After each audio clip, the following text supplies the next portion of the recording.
नमस्कार सभी साथियों को स्वागत करता हूं सभी का इस यूट्यूब चैनल पर जिसका नाम है स्टडी विद पीएन लोधा।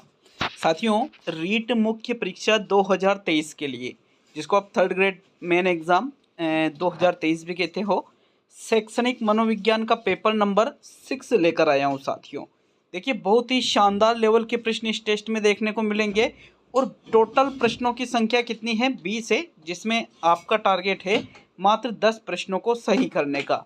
देखिएगा, एक चीज़ और है कि 1/3 आपके माइनस मार्किंग रहेगी, तो 10 का मतलब क्या हुआ साथियों? आपके 13 प्रश्न सही होने चाहिए। यहाँ पर 13 क्या साथियों, यहाँ पर 13 में अगर आप 13 सही करते हो तो 7 गलत, मतलब 2 क्वेश्चन कम हो जाएंगे।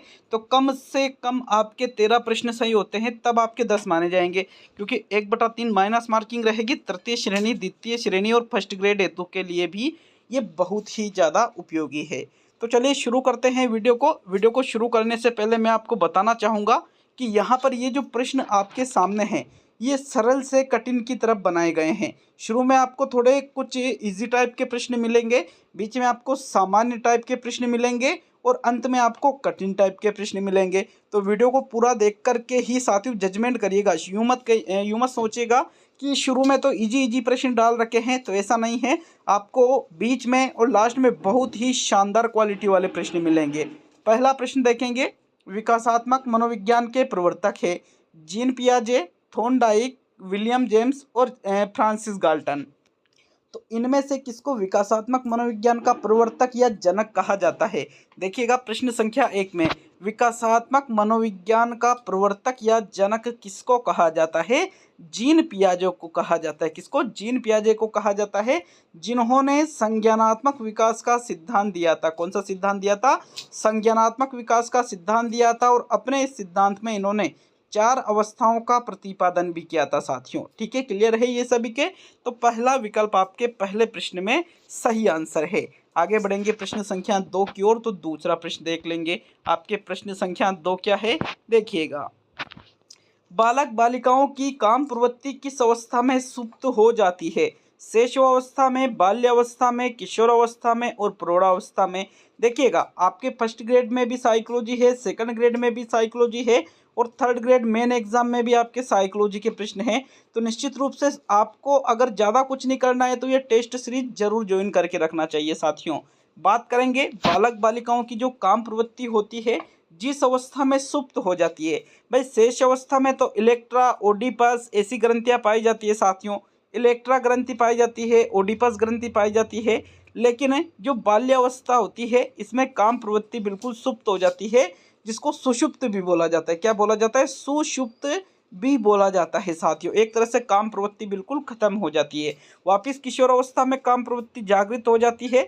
तो यहाँ पर कौन सा विकल्प सही है? आपके सेकंड विकल्प सही रहेगा। यहाँ पर जो बाल्यावस्था होती है इसमें बालक में और बालिकाओं में काम प्रवृत्ति क्या हो जाती है? सुप्त हो जाती है। बालक बालकों के साथ में रहना पसंद करता है, मतलब समलैंगिक, और बालिकाएं जो होती है ये बालिकाओं के साथ में रहना पसंद करती है, तो ये भी समलैंगिक है साथियों। तो विकल्प नंबर 2 आपके प्रश्न संख्या 2 का सही आंसर है। आगे बढ़ते हैं प्रश्न संख्या 3 की ओर। तीसरा प्रश्न देख लेते हैं। आपके प्रश्न संख्या 3 क्या पूछ रहा है? देखिएगा, शेष अवस्था की मुख्य विशेषता नहीं है। जो शेष अवस्था है इसकी कौन सी मुख्य विशेषता नहीं है? विकल्प, मानसिक विकास में तीव्रता, सीखने की प्रक्रिया में तीव्रता, शारीरिक विकास में तीव्रता और सामाजिक विकास में तीव्रता। तो इनमें से जिस विकल्प में आपको लग रहा है कि यार ये शेष अवस्था की मुख्य विशेषता नहीं है, उसका चयन आपको प्रश्न संख्या 3 में करना है। देखिए, सही आंसर देख लेते हैं। अगर हम बात करें तो प्रश्न संख्या 3 में जो सही उत्तर है वो रहेगा विकल्प नंबर 4। अब कैसे सही चौथा विकल्प रहेगा साथियों? क्योंकि बालक शेष अवस्था का मतलब है 0 से 5 या 6 वर्ष का समय जो होता है यही शेष अवस्था माना जाता है। 0 का मतलब जन्म से लिया जाता है। मानसिक विकास में बहुत ज़्यादा तीव्र गति से उसका विकास होता है, तो मानसिक विकास में तीव्रता रहेगी। किसी भी चीज़ को बहुत ही तीव्र गति से सीखता है तो सीखने की प्रक्रिया में भी तीव्रता रहेगी। उसका शारीरिक विकास भी बहुत तीव्र गति से होता है तो इसमें भी तीव्रता रहेगी। लेकिन सामाजिक विकास में तीव्रता इसमें नहीं होती है, क्योंकि बाल्यावस्था में बालक को सामाजिक विकास एक तरह से यूँ कह सकते हो कि बिल्कुल नहीं हो सकता। तो साथियों, चौथा विकल्प आपका सही है। यूँ तो नहीं भाई बिल्कुल नहीं हो सकता, जब वो तीसरे चौथे पाँचवें छठे इन सालों में रहता है तो कुछ कुछ होता है, बाकी तीव्रता नहीं होती, बहुत ही मंद गति से हो सकता है, आप यूँ कह सकते हो। तीसरे प्रश्न में फोर्थ विकल्प इस प्रकार से सही है आपके। आगे बढ़ते हैं प्रश्न संख्या 4 की ओर। चौथा प्रश्न देख लेते हैं, आपके प्रश्न नंबर 4 क्या है। उत्तर किशोरावस्था का संबंध जिस आयु वर्ग से है, 11 से 13 वर्ष, 13 से 15 वर्ष, 17 से 18 वर्ष और 18 से 21 वर्ष। तो इनमें से उत्तर किशोरावस्था का संबंध जिस आयु वर्ग से है, उस आयु वर्ग का चयन आपको प्रश्न संख्या 4 में करना है। देखिएगा साथियों, 11 से 13 वर्ष तो यहाँ पर प्रारंभिक किशोरावस्था हो सकती है, बाकी यहाँ पर यह आंसर नहीं है। 13 से 15 वर्ष मध्य किशोरावस्था हो सकती है, तो ये भी आपका आंसर नहीं है। सही उत्तर क्या रहेगा आपके, तीसरा विकल्प। 17 से 18 वर्ष तक का जो समय है, ये एक उत्तर किशोरावस्था के अंतर्गत आता है।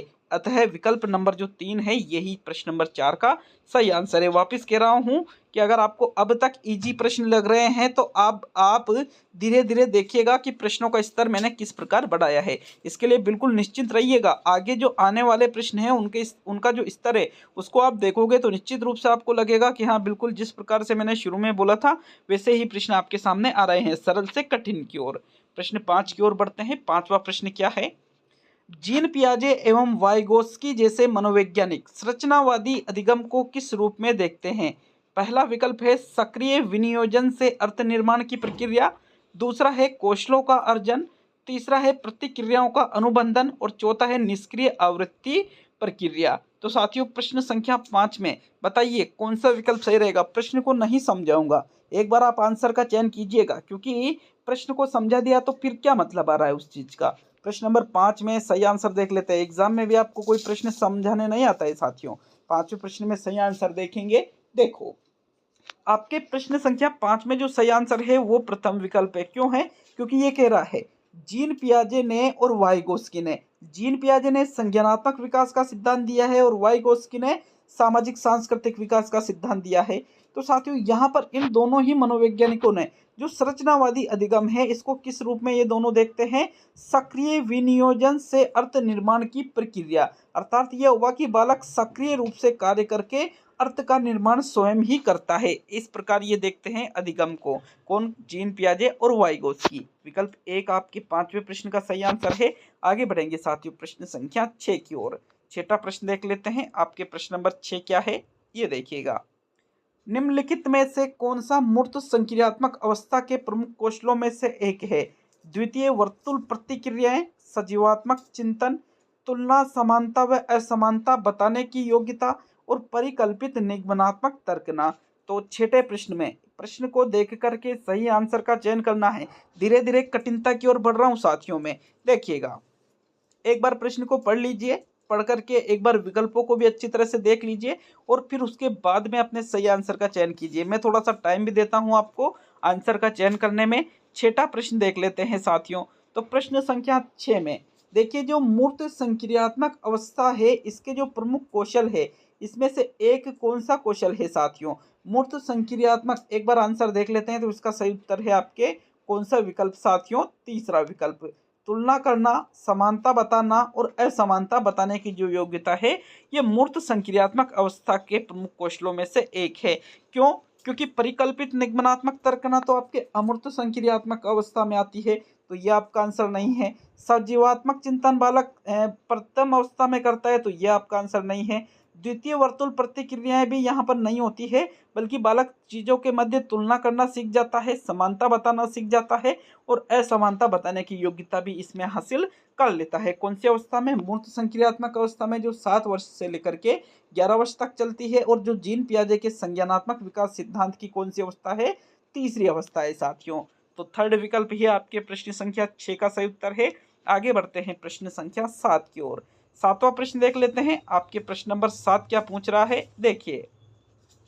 किशोरावस्था में बालक अच्छे से तैयार होते हैं, दर्पण में अपने चेहरे को निरंतर देखते हैं तथा केवल अपने आप से प्यार करते हैं। फ्रायड ने किशोरावस्था की इस विशेषता को क्या कहा। नायक की पूजा, आत्ममोह, समूह प्रवृत्ति और लैंगिक प्रेरण। तो देखो, 7वें प्रश्न में प्रश्न को आपने समझ लिया होगा, विकल्प भी आपने चुनाव कर लिया होगा कि भाई आपके इस प्रश्न में जो विकल्प सही है उसका चुनाव कर लिया है। तो साथियों, सही आंसर देखिए आप अगर प्रश्न नंबर 7 में तो कौन सा विकल्प सही है? आत्ममोह। क्या कहते हैं इसको? आत्ममोह। और इसको एक और नाम से जाना जाता है स्वप्रेम। क्या कहा जाता है इसको? स्वप्रेम भी इसको कहते हैं साथियों। बालक खुद से अच्छे से तैयार हो रहा है, दर्पण में अपने आप को निरंतर देख रहा है और सोच रहा है कि मैं कितना सुंदर दिखता हूँ या मैं कितनी सुंदर दिखता हूँ क्या मैं कितनी सुंदर दिखती हूँ। लड़कियां ऐसी सोचती है और लड़के क्या सोचते हैं? मैं बहुत सुंदर हूँ, और अपने आप से बहुत प्यार करने लग जाते हैं साथियों। तो फ्राइड ने किशोरावस्था की इस विशेषता को आत्ममोह, स्वप्रेम और इसको एक और नाम दिया है नर्सिज्म। क्या नाम दिया है? नर्सिज्म भी इसको बोला जाता है। विकल्प नंबर आपका 2 सही है। प्रश्न नंबर 7 में देखो, नायक पूजा क्या होती है? किशोरावस्था में बालक किसी एक व्यक्ति को अपना आदर्श मान करके उसके जैसे बनने का प्रयास करता है, वो होती है साथियों नायक पूजा। तो नेक्स्ट 8वें प्रश्न की ओर बढ़ते हैं। आपके प्रश्न संख्या 8 है। देखिए, बालक के विकास के संदर्भ में निम्नलिखित में से कौन सा सत्य कथन है? विकास की गति बालक और बालिकाओं में एक समान होती है। विकास सामान्य से विशिष्ट की ओर अग्रसर होता है। विकास केवल आनुवंशिकी का परिणाम है और विकास सतत प्रक्रिया नहीं है। साथियों, एक महत्वपूर्ण सूचना आप लोगों को देना चाहूँगा कि बहुत ही जल्द आपके लिए कुछ विशेष में लेकर आ रहा हूँ। तो निश्चित रूप से यहाँ पर वो जो आपके लिए कुछ विशेष लेकर आ रहा हूँ बहुत ही ज़्यादा फायदेमंद साबित होगा। यहाँ तो खैर आप टेस्ट दे ही सकते हो, कोई दिक्कत वाली बात नहीं है। आपको रेगुलर क्लासेज यहाँ पर देखने को मिलेगी और रेगुलर टेस्ट सीरीज आपको यहाँ पर देखने को मिलेगी। लेकिन इसके अलावा कुछ विशेष भी कर रहा हूँ, तो जल्द ही आपके सामने 1-2 दिन में वो चीज़ मैं बिल्कुल अनाउंस करने वाला हूँ, बताने वाला हूँ आपको। प्रश्न संख्या 8 क्या है? यहाँ पर बालक के विकास के संदर्भ में जो कथन आपको सत्य लग रहा है उसका चयन करना है। तो देखिए, कौन सा विकल्प आपका सही है कि बालक की विकास की गति बालक और बालिकाओं में एक समान होती है। विकास की गति बालक और बालिकाओं में एक समान होती है। तो भाई ये कोई जरूरी नहीं है। विकास सामान्य से विशिष्ट की ओर अग्रसर होता है, सही कथन है, ये तो गलत है। विकास केवल आनुवंशिकी का परिणाम है, ये भी गलत है क्योंकि वातावरण का भी परिणाम है। विकास सतत प्रक्रिया नहीं है, तो ये भी गलत है क्योंकि विकास कैसी प्रक्रिया? एक सतत प्रक्रिया है। तो 3 विकल्प यहाँ गलत है और आपको सत्य कथन देखना था, तो दूसरा विकल्प आपका यहाँ पर सत्य कथन है।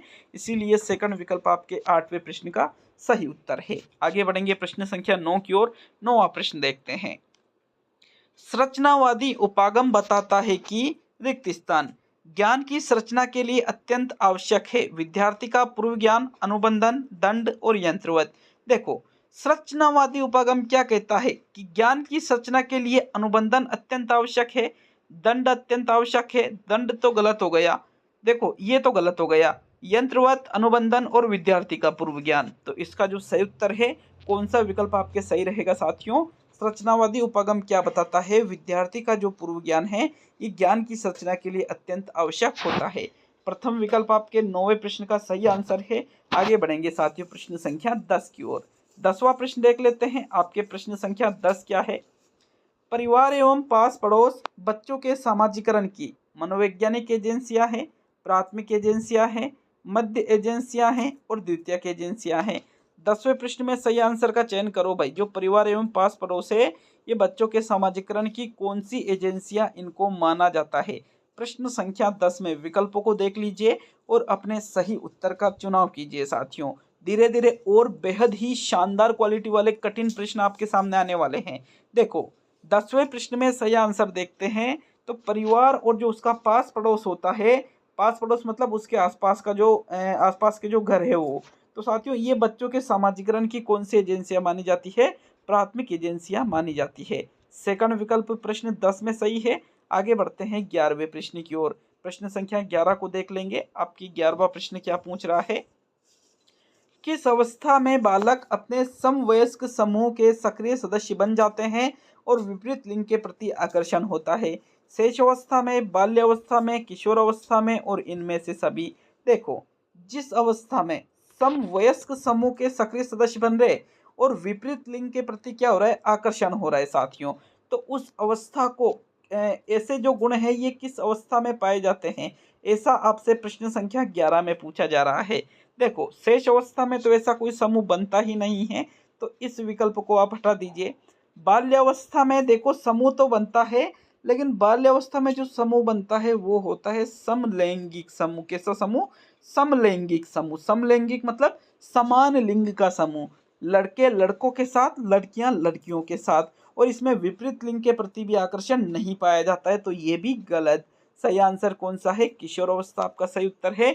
इसमें समवयस्क, वयस्क आ रहा है ना, वयस्क मतलब बड़े हो रहे हैं, किशोर किशोर हो रहे हैं, तो किशोरावस्था की ये विशेषता है, और इसमें विपरीत लिंग के प्रति भी आकर्षण पाया जाता है। बालिकाओं का जो आकर्षण है वो बालकों के प्रति, और बालकों का आकर्षण बालिकाओं के प्रति। तो चलिए आगे बढ़ेंगे प्रश्न संख्या 12 की ओर। 11वें प्रश्न में आपके थर्ड विकल्प सही है। 12वां प्रश्न देख लेंगे साथियों। आपके प्रश्न 12 क्या है? बाल विकास परिणाम होता है पर्यावरण व वंशानुक्रम का, पर्यावरण व विद्यालय का, डीएनए व वंशानुक्रम का, और समाज व वंशानुक्रम का। तो इनमें से बाल विकास किसका परिणाम होता है? प्रश्न संख्या 12 में बताओ भाई, आपका कौन सा विकल्प सही रहेगा? देखो, अगर हम इसके सही उत्तर की बात करें तो हमने कई बार पढ़ रखा है, जो बाल विकास है ये वातावरण और वंशानुक्रम का परिणाम होता है। वातावरण इनटू वंशानुक्रम का परिणाम क्या होता है? बालक का विकास होता है साथियों। देखो, वातावरण और वंशानुक्रम का गुणनफल भी इसको कहते हैं साथियों। तो वातावरण को ही क्या कहा जाता है? पर्यावरण कहा जाता है। और वंशानुक्रम तो दे ही रखा है, तो विकल्प एक ही आपके प्रश्न संख्या 12 में सही है। डीएनए वंशानुक्रम गलत है। पर्यावरण और विद्यालय, विद्यालय किसके अंतर्गत आ जाता है? पर्यावरण के अंतर्गत, तो ये भी गलत है। समाज और वंशानुक्रम, भाई समाज की जगह शब्द कौन सा यूज किया जाता है? पर्यावरण। तो ओनली विकल्प एक को ही सही माना जाएगा 12वें प्रश्न में। आगे बढ़ेंगे प्रश्न संख्या 13 की ओर। 13वां प्रश्न देख लेंगे आपके प्रश्न संख्या 13। हेडो कमेटी रिपोर्ट का संबंध है शैशवावस्था से, बाल्यावस्था से, किशोरावस्था से, और इनमें से सभी से। देखो, जो हेडो कमेटी है इसका संबंध इनमें से जिस अवस्था से है उस अवस्था का आपको प्रश्न संख्या 13 में चयन करना है। साथियों, जो हेडो कमेटी की रिपोर्ट है ये किसके संबंध में दी गई थी? ये किशोर अवस्था के संबंध में दी गई थी। किसके संबंध में दी गई थी? किशोर अवस्था के संबंध में दी गई थी। और इन्होंने जो रिपोर्ट बनाई थी वो ज्वार भाटा वाला, जो आपने परिभाषा सुनी है ना ज्वार भाटे वाली, वो इसी हेडो कमेटी ने दी थी साथियों। और किस अवस्था में? किशोर अवस्था के संबंध में ये परिभाषा इनके द्वारा दी गई थी। तो थर्ड विकल्प आपके प्रश्न 13 में सही है। आगे बढ़ते हैं प्रश्न संख्या 14 की ओर। देखिए, चैनल पर नए हो तो चैनल को सब्सक्राइब जरूर कर लीजिएगा, क्योंकि यहाँ पर आपको सारी चीज़ें प्रोवाइड की जाएगी साथियों। और सब्सक्राइब करोगे तो आपके पास वीडियो आएंगे, और आप तुरंत वीडियो अगर देखना चाहते हो, अटेंड करना चाहते हो क्लास एच को, तो साथियों सब्सक्राइब करने के साथ में ही आपको बेल आइकन ऑन भी करना है, क्योंकि सब्सक्राइब करने के बाद में बेल आइकन ऑन नहीं करते हो तो यूट्यूब नोटिफिकेशन आप तक नहीं भेजता है। चलिए 14वां प्रश्न देख लेंगे। आपके प्रश्न नंबर 14 क्या है? आत्मचेतना किसकी विशेषता है? किशोरावस्था की विशेषता है, बाल्यावस्था की विशेषता है, शैशवावस्था की विशेषता है, और प्रौढ़ावस्था की विशेषता है। तो बताइए 14वें प्रश्न में आत्मचेतना इनमें से किसकी विशेषता है? 14वें प्रश्न का सही आंसर देख लेते हैं मित्रों। देखो, आत्मचेतना शेषावस्था की विशेषता नहीं है। क्यों? क्योंकि बालक जब शेष अवस्था में होता है तो उसमें किसी भी प्रकार की आत्मचेतना नहीं पाई जाती है। तो 3 विकल्प बचने, किशोर अवस्था, बाल्य अवस्था, प्रौढ़ अवस्था। सही आंसर है आपके जो किशोर अवस्था है इसका संबंध आत्मचेतना से होता है साथियों। और ये किसकी विशेषता है? किशोर अवस्था की, टीनेज की। विकल्प नंबर 1 आपके प्रश्न संख्या 14 में सही है। आगे बढ़ेंगे प्रश्न संख्या 15 की ओर। लास्ट में जब वीडियो पूरा होता है तो कमेंट बॉक्स में कमेंट जरूर करके जाया करो। आप कमेंट नहीं करते हो, और वीडियो देखते देखते आप लाइक करना भी भूल जाते हो, तो लाइक भी जरूर करिएगा, और 2 जगह कम से कम शेयर जरूर करिएगा, वीडियो आपको अच्छा लगे साथियों। तो प्रश्न 15 की ओर बढ़ते हैं। आपके 15वां प्रश्न है। प्रश्न नंबर 15 को अच्छी तरह से पढ़ना है और फिर आंसर देना है। देखो, इनमें से किशोरावस्था से संबंधित असत्य कथन कौन सा है? किशोरावस्था तूफान, तनाव, संघर्ष व विरोध की अवस्था है, किसने कहा? स्टैनले हॉल ने। दूसरा है किशोरावस्था एक नया जन्म है, किसने कहा? स्टैनले हॉल ने। तीसरा है जीवन का कठिन काल है किशोरावस्था, किसने कहा? किलपेट्रिक ने। और चौथा है जिन समूह से किशोरों का संबंध होता है वे उनके सभी कार्यों को प्रभावित करते हैं, किसने कहा? के स्ट्रिंग ने। तो इनमें से जो आपको असत्य लग रहा है, एक तरह से ये किशोरावस्था के संबंध में परिभाषा है साथियों, किशोरावस्था के संबंध में कथन है। तो जो आपको किशोरावस्था से संबंधित असत्य कथन लग रहा है उसका चयन प्रश्न संख्या 15 में करना है। 15वें प्रश्न में सही आंसर देख लेते हैं। देखो, सही आंसर कौन सा है? आपके विकल्प नंबर 4 है। क्यों है? क्योंकि ये क्या है? एक असत्य कथन है। किशोरावस्था को तनाव, तूफान, संघर्ष और विरोध की अवस्था स्टेनले हॉल ने कहा है। पुनः एक नया जन्म स्टेनले हॉल ने कहा है और कठिन काल किलपेट्रिक ने कहा है। लेकिन जिन समूह से किशोरों का संबंध होता है वे उनके सभी कार्यों को प्रभावित करते हैं। ये के स्ट्रिंग ने नहीं कहा साथियों, बल्कि ये किसके द्वारा कथन कहा गया है किशोरावस्था के संबंध में? बिग वे हंट के द्वारा ये किशोरावस्था के संबंध में कथन कहा गया है, न कि के स्ट्रिंग के द्वारा। विकल्प 4 आपके प्रश्न 15 में सही है। आगे बढ़ेंगे प्रश्न नंबर 16 की ओर।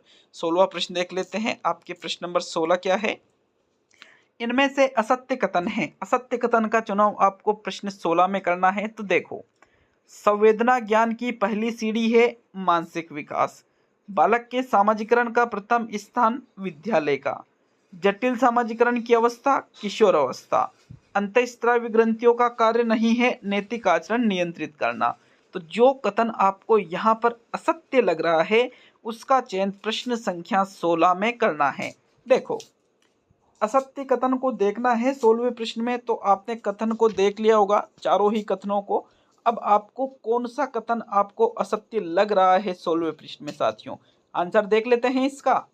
चुन लिया होगा सभी ने अब तक तो देखो, सही आंसर है विकल्प नंबर 2। क्यों है दूसरा विकल्प आपका आंसर? क्योंकि ये एक असत्य कथन है।